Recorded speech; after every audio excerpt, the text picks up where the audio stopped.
माई का हो? प्रणाम करतानी। खुश रह। खाना खा तारू का?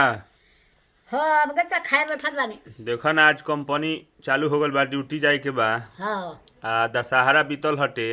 अच्छा साफा मन उदास हो गल बा, तो जाए के मने नइखे करत। का करबो? आज दुर्गा जी सब कोई के उदास करके गई काल दुर्गा माई हाँ ना ऐसे तनी मन छोट हो गइल बा। हाँ हाँ। ओकरा बाद माई माई होले।